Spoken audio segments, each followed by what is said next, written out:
Today, I'd like to present to you my unboxing of HEROQUEST, Rise of the Dread Moon. HEROQUEST, Rise of the Dread Moon is the first campaign expansion released for HEROQUEST in about 30 years.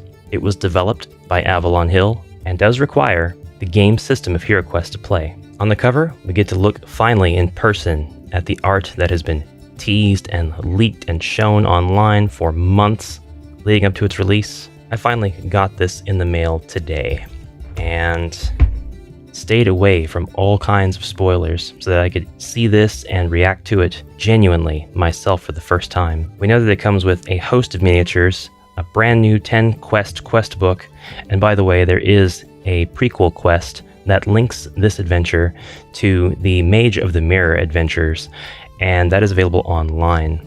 We have a lot of really interesting concepts, lots of different sculpts here, lots of things that indicate that there's going to be new mechanics, and that's gotten a lot of people excited. Let's read the back of the box. The chilling night of the Dread Moon is approaching. Cold, metallic moonlight casts an eerie glow over Elithorn in this HEROQUEST expansion that continues the dramatic story of treachery and civil unrest within the Elven Kingdom. At a time when Elithorn should be enjoying peace following the safe return of Princess Melandriel, Zargon's fiendish agents run amok, led by the traitorous Sir Ragnar. Playing as one of the HEROQUEST's brave heroes, you must seek the aid of the Cadre of the Raven's Veil and finally free Elithorn from Zargon's vile clutches. And be wary, heroes, for Zargon's forces grow ever stronger with the rise of the Dread Moon. Let's open.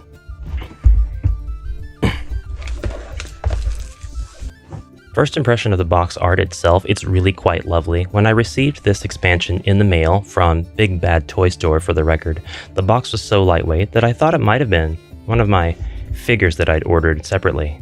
But that's because I've been getting used to handling much heavier expansions and game systems lately. The lid lifts right off. There's no fanfare underneath. Immediately we are greeted with the standard companion app flyer, and we're all hoping that these quests do get added to the companion app. From here, we have the tiles. The tiles are some of the most underrated things when it comes to the excitement levels for a HEROQUEST expansion. Tiles can mean so many different things. They can introduce so many new mechanics. And we see here that we have mirrors, just like we had in Mage of the Mirror, and doubtless we'll have the two plastic, classic-style cardboard holding miniature stands that will actually shove those cardboard mirrors into. Now here seems to be the only room-sized tile. This is an outdoor scene. We've got steps that lead up and then down. We've got a bit of garden pathing areas, sort of a promenade, and then on the back it depicts, yes, it's double-sided, which is great, it depicts an indoor scene. This is somebody's room. We have a desk with what looks like all manner of tools. I see a set of what could be construed as a disarming kit for traps, or it could be jewelry working tools or alchemist tools. We have stuff over here that looks to me like mortars and pestles. I haven't looked inside the quest book, so I don't know what kind of implications there are for this room. We have the hide of a white tiger, a sword, pot, another table with axe, and some various treasures around the room as well. This really could be anybody's room. One thing I do not remember seeing was the opposite side of these tiles. Actually, we did see these various different, I would say, Cadre of the Raven's Veil tiles, but we didn't know that they were double-sided. And so on the opposite side, we have these three characters. In fact, all of these tiles are double-sided. There are some really interesting ones here that I did not know about. These look like explosives to me. That's pretty explicit. We've got our caltrops, of course, and then we've got this symbol, which features what looks like a feminine bust. On the opposite side, it just says 5. I'm not sure what we're going to be using that for. I'm really interested to see. Kind of along the top, we have these cultist masks, it looks like. We have a few of them, 4 actually, and those are the same on the opposite sides. We also seem to have what look like coins at first glance, golden tokens with an emblem on the front And then tokens that resemble a moon, which actually those are the same on the back. They're just a bit more dull. So we'll be popping all of those out later. We have our quest book, which is very carefully wrapped in crinkly paper. We'll just set that to the side and get to the miniatures. Dread Cultist. So this guy looks more foreboding and dangerous than I would have thought by seeing his image on the back of the box. He's got a skull-shaped mask, a cowl, very long, droopy sleeves. He has a small scythe.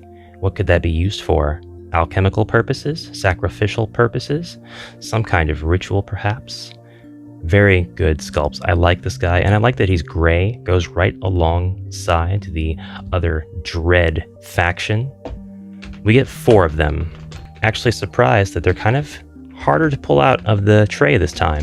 But I'm not speaking for everybody. It may be that your cultists are easier to take out of the tray than mine were. We've got cards, which we'll set those aside for now. We have the miniature that I was most excited for. I just can't turn down a cute looking miniature. This is the Assassin. I love pretty much everything about this sculpt. She's got a dynamic pose. She has a really interesting assassin-like weapon. The Kusarigama is something that I just don't associate with any other trope besides somebody who assassinates.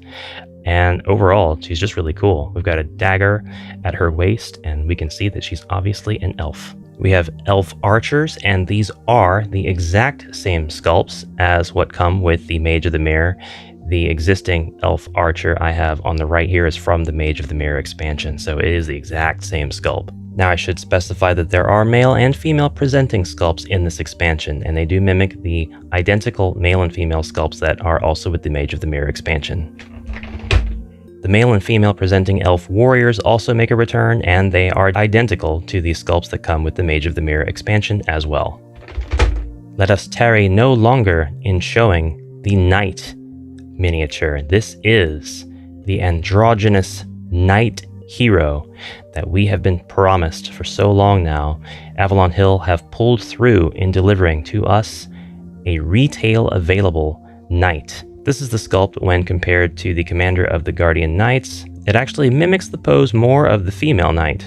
In fact, I would say, all things considered, it is very similar to the female knight's pose and sculpt. Not identical, but very similar. Although you have to buy the expansion to get this hero, it is no longer a hero that is locked behind second-hand retail. I'm looking at you, eBay. I find it amusing on the bottom of the sculpt we actually have Moon 1 and then the Avalon Hill logo, while our elven warriors and archers retain their naming convention from Mage of the Mirror.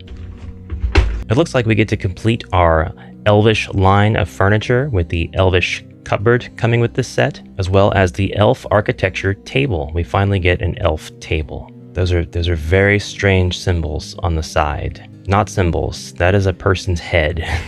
Made of the finest mahogany.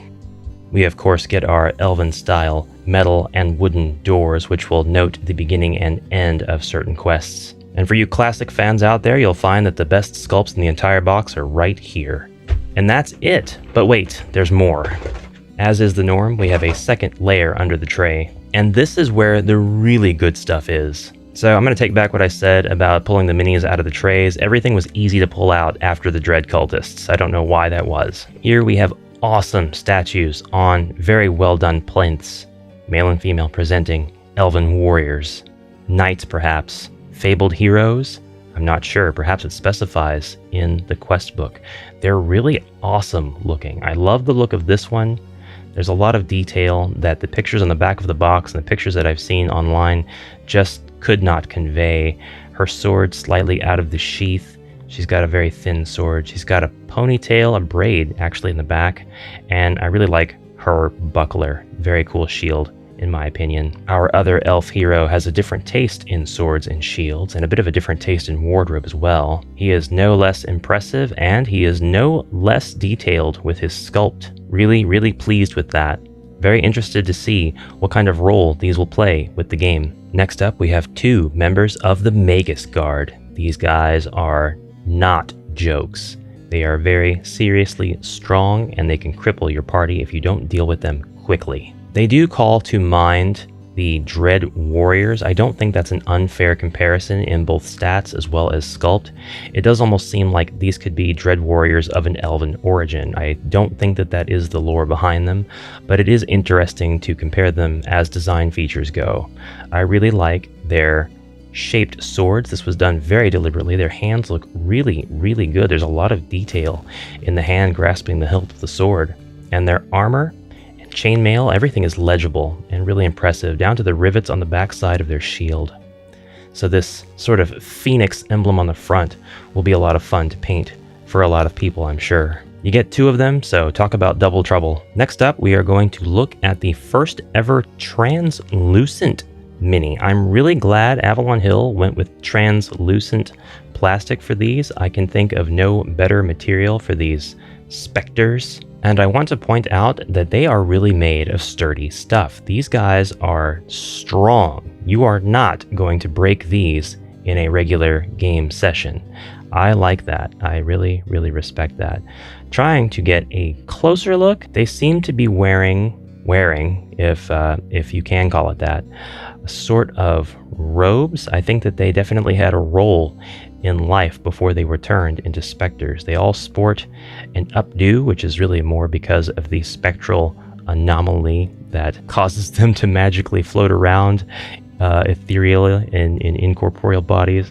Their faces have a lot of detail. Their faces are really, really well done. You can see them yelling like banshees. Dynamic poses, I like them. Very good job to the sculptor at Avalon Hill, or sculptors. Now, I know at this point that these guys can pass through solid objects, and I've already seen a lot of interpretation as to what that means, but at the very least, they can go through walls. So that's going to be really interesting. It looks like you're going to want to take these guys out as soon as you can. We've got some more minis to go through, but we're going to take a look at more furniture first. This would be our elven version of the Sorcerer's Table, and a very lovely alternative it is. We now have a brand new book to try and painstakingly paint something onto in reference or in honor of the game system. We have a beast's skull, not quite sure what animal that is exactly, and we have a lovely crystal ball. Have fun painting whatever you think is appropriate onto the surface of that ball. That looks like a lot of different possibilities. And then the architecture of the rest of it, we've got 2 drawers on the front.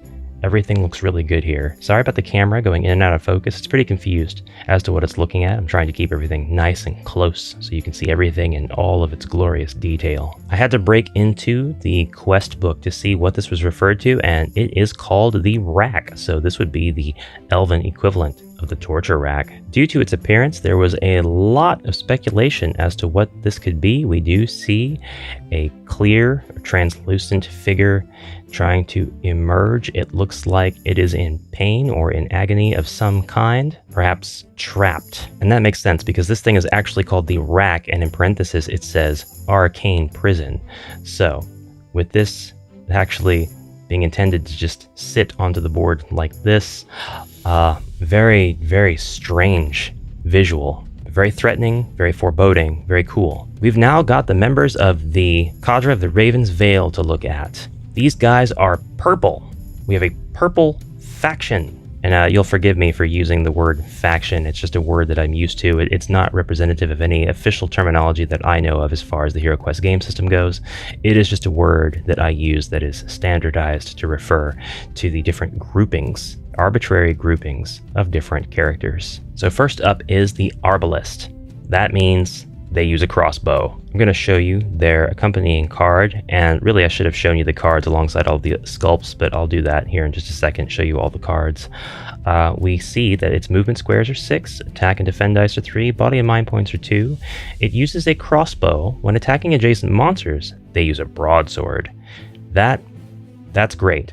And that's actually going to be really easy to work out as far as attack dice, because your broadsword and your crossbow, those are 3 attack die each. So no matter what, just going to be able to attack all monsters and use 3 attack dice. To put them right up against the mercenary version, the crossbowmen, they have the exact same stats, they have the same cost. The crossbowman, of course, wields a crossbow, that's their special ability. but the Arbalist has an additional broadsword, giving them the clear advantage over the crossbowmen if you were to make a game where you had the option to hire either one of them. And next up, we have Scout. That's it, just Scout.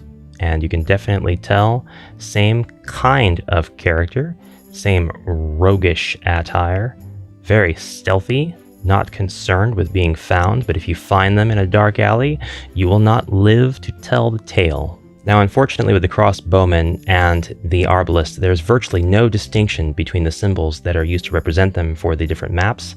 For the Scout and the Scout, you have ever so slightly, just subtle changes in how they're represented, with the Scout being represented with the same sword, but a different emblem on the shield from Scout. Yes, the naming conventions are just a little bit different, and it is fun to point out. They do have, just like the Arbalist and crossbowmen, the exact same stats, the same gold coins required to hire them, and the same special ability. The dwarf-like ability to remove traps is within both of them. Next is Glaive. Just Glaive, named for the weapon that he is most trained with. The sculpt is really cool. Looks like there are a few leather pouches hanging from his belt, or belts, I should say. Lots of belts going on, lots of straps around the boots. This guy's got long hair, pulled back, showing off a sort of widow's peak. Could be me in sculpt form, not gonna lie. Or judging by the art on the card, a more feminine version of myself, perhaps. They also have different artwork representing them for the map symbols than the halberdier, which is their mercenary counterpart. They have the exact same stats and abilities otherwise. Finally, we have what I think is my favorite of the sculpts. I just like how intimidating they look. I like the female presentation. I like this sculpt. I like this character. This is the Striker. This one differs in design on the sculpt and in the card art the most from the other Cadre members from the mercenaries. I'll show you. And just in the art, because they have two weapons instead of a sword, and their symbol is represented by two axes instead of a sword, they have the same cost and the exact same stats otherwise. I kind of wish that the Striker had the ability to attack twice or something like that. That would have been a pretty cool distinction that would have matched the art on the cards. I really like that they have a horn. I'm going to pretend that it's a drinking horn. And finally, we have the big bad, the huge, more than one tile monster that comes with this expansion. This would be the Dread Wraith. The Dread Wraith is made of extremely sturdy stuff. You could probably run this over with your car and it would pop your tire and also put a -3 attack dice debuff on you for the rest of your turn. We can clearly see the Dread Wraith has elven ears, a very scary expression, very wrathful. It's just coming up out of this haze of smoke, and we've seen the imagery on the cover of the box, what this really represents, but here it is translucent, just like her little sisters, the Spectres. The Dread Wraith has a lot going on. She's a busy girl. She can move 9 squares. She has 6 attack dice, 4 defense dice, and 5 body and mind points. Each Dread Wraith is ethereal and may cast each of the following dread spells once per quest: Dread Lights, Channel Dread, Fear, and Summon Specters. We have a lot going on here. This thing probably needs to be prioritized and taken down as soon as possible. I've said that about all of the other ones, but this one gets the #1 spot for that. All right, we still have a lot to look at, namely the cards, and then we'll talk a little bit about some of the systems introduced in this expansion. We have Shield Block, Stalwart, and Knight's Challenge, which are all abilities that came with the Commander of the Guardian Knights character expansion. So a 1-to-1 recreation of that character in terms of mechanical ability. For our monster cards, we've got the Elven Archer, the Dread Cultist, which has 7 movement squares, 2 attack and defend dice, 1 body point, 2 mind points. This guy's easy. You could probably mind control a goblin to take him out, but make sure you take him out because he has Dread Lights and Channel Dread. We don't need that kind of drama in our life. The Elven Warrior, the Assassin, very cute art. I really like this character. I like everything about the Assassin. I'm just gonna homebrew a hero that's actually an assassin. I even like her map symbol or icon. I like it a lot. She can move 10 movement squares. She's no slouch. She's not a tortoise. She is a hare. She has 5 attack dice and 3 defend dice, 2 body points and 3 mind points, and the assassin, as you may have predicted from their long flail-like weapon, may attack diagonally. The Magus card, as I mentioned before, is powerful. They can cast each of the following dread spells once per quest: Ball of Flame and Tempest. They can move 8 movement squares. They have 4 attack and defend dice and 3 body and mind points. The Spectres also have great art. I really like their icon as well. They've got 8 movement squares, 3 attack and defend dice, and only 1 body point, as well as 0 mind points, which is pretty interesting. Each Spectre is undead, ethereal, and may cast the following dread spell at will: Channel Dread. Very dangerous, but not too bad to take out as long as you manage to land a hit. For treasure cards, we've got quite a few. This time, we have treasures that actually play into the crafting mechanic of the game. Mysterious Flower. This is a reagent, and you can use it to craft 1 potion of dexterity or 1 potion of defense, but we'll talk about the crafting system in more detail later. We have a few mysterious flowers, sacred plants, unidentified ingredients, and we have poison, unfortunately, which is not an ingredient.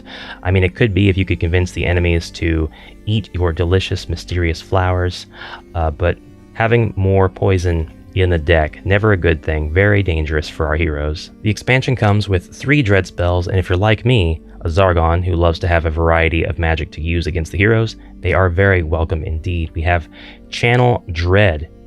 The spell may be cast on any one hero to exhaust their life force. Roll 1 red die. For each monster adjacent to the caster that can cast the spell, add 1 point to the die total. So, if we've got our Spectres all grouped up, and you should have all 3 of them perhaps grouped up together if possible, then you would actually add 2 total points to the result of the die. And the other Spectres, if they are also casting Channel Dread, would have that advantage as well. But on a 1, 2, or 3, the hero will resist the spell. On a 4 or 5, the hero loses 1 body point, and on a 6+, the hero loses 2 body points. Well, you could roll a 6+ if you rolled a natural 6 and had those additional points that you could add from having the Spectres be adjacent. It's also possible to have other monsters that are able to cast Channel Dread adjacent to the caster, not just Spectres. I bring up Spectres because they're the most obvious ones to bring up, but you could really theoretically have the Dread Cultists and the Dread Wraith there as well.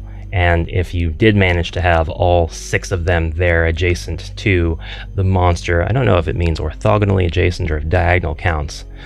Typically, traditionally, orthogonally has been the method of adjacency we've used, but perhaps diagonal would count too. That might be a good question for Zargon, but you could definitely do some damage with that. Summon Spectres. This spell conjures up a group of undead to surround and protect the spellcaster. Roll 1 red die to determine how many Spectres appear, and it could be up to 3. The Dread Lights. This spell surrounds any one hero in the spellcaster's line of sight with eerie tongues of ghostly light. All monsters roll 1 additional attack die when attacking the affected hero. The spell can be broken, like other spells of this type, at once or at the start of a hero's future turn by the affected hero rolling 1 red die, and on a roll of 5 or 6, the spell is broken. So, 4 for mercy. You may be able to save yourself. It looks like we get lots of new equipment with this, which is really exciting. Equipment is one of my favorite parts of a HeroQuest expansion. Caltrops. Use any time on your turn. No action required. Really cool. Place a Caltrops tile on any one square you move through. If a creature moves onto a Caltrops tile, they roll 1 combat die, and if it lands on a white shield, they can continue their movement. But on any other roll result, their movement ends. Remove the tile from the board if a creature ends their turn on it. And once used, the Caltrops are lost. So it's 100 gold coins, but per Caltrop, that could add up quite a bit. I hope that we're able to find lots of these Caltrops, because this would be a really cool equipment to have, equipment piece, especially if you could get like a bag of Caltrops or something like that that had like 10 of them in there. That would make for a very interesting hero build. Reagent Kit. A clean, well-crafted set containing scrawling formulas and alchemical tools. Use this item as an action to transform 1 reagent into potions listed on that reagent's card. You must be standing adjacent to an alchemist's bench to use this item. And after this kit has been used 5 times, it is lost. I hope that one of those tokens that we have to punch out of our cardboard sheets are representative of how many times we've used the reagent kit so far, because it's a bit of an ask to have me remember 5 times. I'm a bit forgetful If I'm a hero, I'm going to forget that I used it 4 times already. Smoke Bomb. So this will explain the tiles that we saw. Use this item anytime during your movement. A thick cloud of colored smoke envelops any one monster adjacent to you. Until that monster's next turn, all heroes move unseen through the monster's space. Once used, the Smoke Bomb is lost. Another really cool assassin-related item. I like the sort of Eastern referenced items that we've seen. The caltrops, the smoke bomb, and the assassin's weapon all seem like things that we would see in the East. Next is the hand axe. When using this weapon, roll 2 attack dice. It can also be thrown, but it might be lost, or will be lost actually, and it can't be used by the wizard. That's the first one I saw that could not be used by the wizard. Very cool. And we get a helmet. This protective metal headpiece grants you 1 additional defend die, may not be worn by the wizard.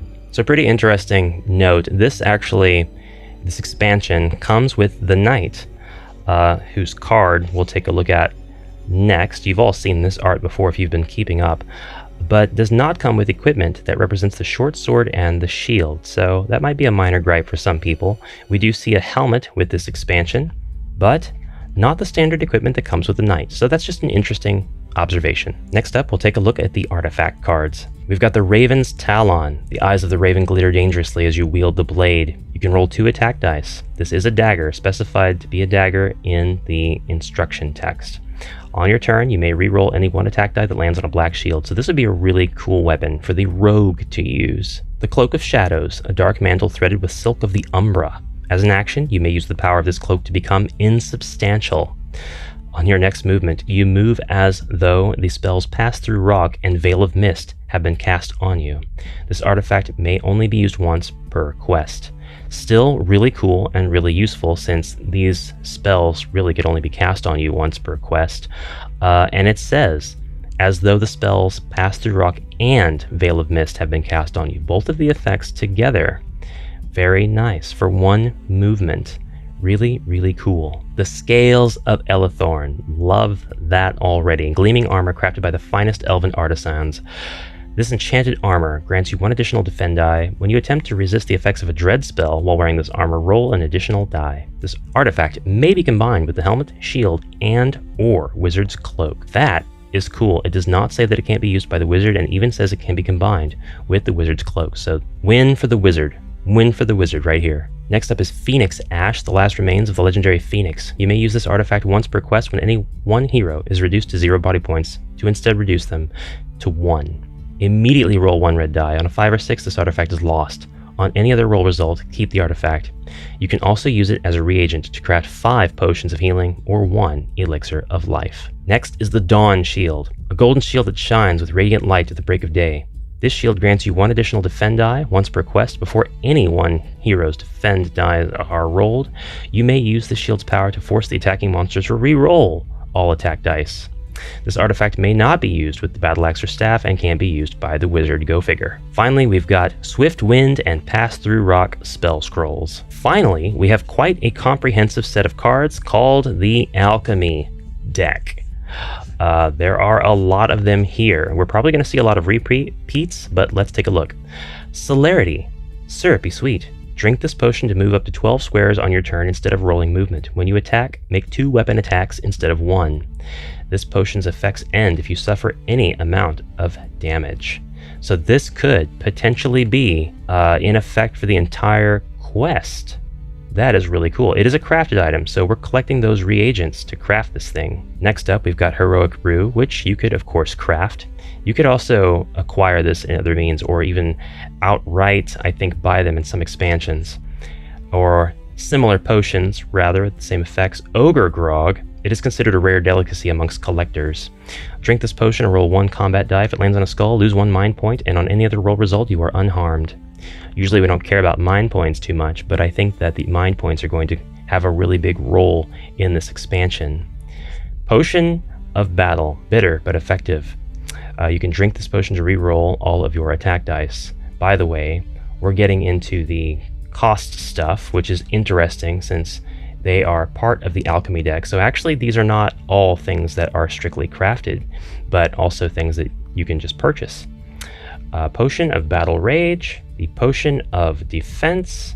Interesting to see the female dwarf art on here. Potion of Dexterity, The Potion of Frost Skin, interesting to see. Something that looks like a holdover from the Frozen Horror. Potion of Magic and of Lesser Healing. Potion of Healing. These things cost 500 gold coins each. If you get one of those Phoenix elixirs that we saw earlier and you have the ability to craft 5 of these, maybe that's worth it. The Potion of Icy Strength and of Magic Resistance, finally something that's crafted again. The Potion of Recall, very expensive, but you can use it to recover any one spell you've cast during this quest. I don't know if that's worth it for me. I'd probably hoard it. Potion of Restoration, of Speed. Another crafted item, this time featuring the female barbarian from the mythic tier rather than the Frozen Horror. So always welcome to see that art. I love it. May your next strike hit true. You can roll 2 additional attack dice next time you roll attack dice. Potion of Superior Restoration, another costed item, this time 800 coins. The Potion of Unforeseeable Fate, that is a hilarious name. The color of the brew is ever-changing. You can use the potion to draw 1 random card from the Alchemy deck. The effects of the card you draw are immediately activated. So, very cool. And then the Potion of Vision. You can see all secret doors and traps shaded with gold in the quest book within your line of sight. That's an interesting one. I don't know that the hero is going to find that particularly useful because they won't have any idea what that means. Perhaps Zargon can clue them in, or perhaps the other heroes, once they have seen the effects, can determine its value. So that is an overview of all of the individual elements that come with this, except for the quest book. And as a rule, I don't really want to go through the quests in the quest book or spoil the content here, at least in this video. We do get a description of the underground market. Items in the underground market may be purchased between quests when allowed. Zargon, read the quest notes to know when the underground market cannot be visited.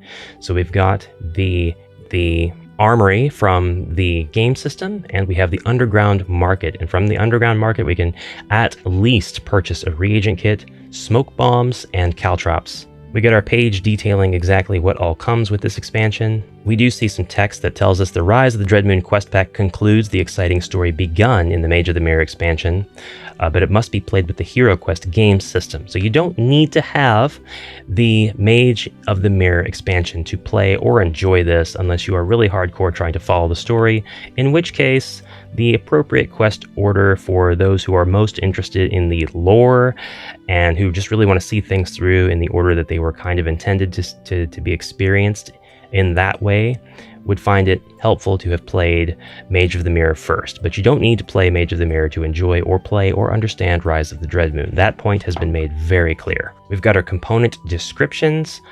We have, with this expansion, Lunar Charms, and that's the tiles that we've seen, one of them. This token indicates that a hero is in possession of a Lunar Charm. Heroes collect Lunar Charms as the quests progress. These standing mirrors are secret portals that lead to great treasure and hidden rooms, says the mirror description. Fit these into the plastic stands when they are called for a quest. A disguise token. This token indicates when a hero is disguised. That is not what I expected to learn about those tokens. That is really cool. A hero surrenders their token and disguise if they cast a spell or use prohibited weapons or armor. See disguises on page 9 for more. So that's exciting. We won't look at that anymore, but we'll continue on. Hideout. This tile indicates a temporary lodging for the heroes. It has sleeping areas and a makeshift alchemist's bench. That might come in very useful. This tile indicates a caltrops trap on the board, so it looks like the caltrops can be used on the heroes as well, unfortunately. These tokens are reputation tokens. This token represents the hero's renown in the area. Reputation tokens are spent on a multitude of beneficial effects that will reveal themselves as the quests go on. Very, very cool and interesting.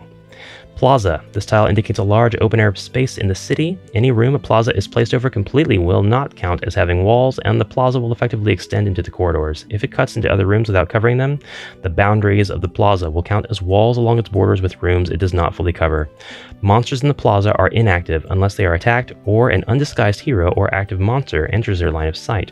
A plaza cannot be searched for treasure. That is also really interesting. The mechanics reveal themselves, and they're actually quite manageable. Strangers. This tile represents people the heroes may meet in their travels that are not clearly friend or foe. Strangers are, with no given statistic, flee if attacked. Very interesting. Smoke bomb. This tile is used to mark monsters under the effect of a smoke bomb. Okay, so we can use those tiles to at least tell what monsters are affected. And then we have our notes on ethereal monsters, elven archers, large monsters. Those are all pretty much the same, except the ethereal monsters, which are new. They can move through heroes, walls, and other solid objects, but they must always end their movement on an unoccupied space and may not move into undiscovered areas. When rolling attack dice against an ethereal target, a hero must roll a black shield instead of a skull to hit that target, unless they are using a spell or artifact to attack. Ethereal monsters are unaffected by all traps, including caltrops placed by heroes. So that is great confirmation of something that I suspected to begin with, that the monster actually would not be affected by the caltrops because they were physical, but I didn't have confirmation until I saw it in the quest book. Dread Moon spells. Monsters in this quest pack may cast spells on heroes.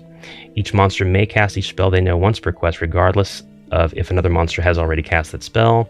Certain monsters have spells usable at will, and in those cases the spells listed are always available to cast as an action. And a note on hideouts. Heroes do not have routine access to shops, but sympathetic people will bring them supplies and leave them in hideouts. In the safety of a hideout, heroes can patch up wounds and avoid guard patrols.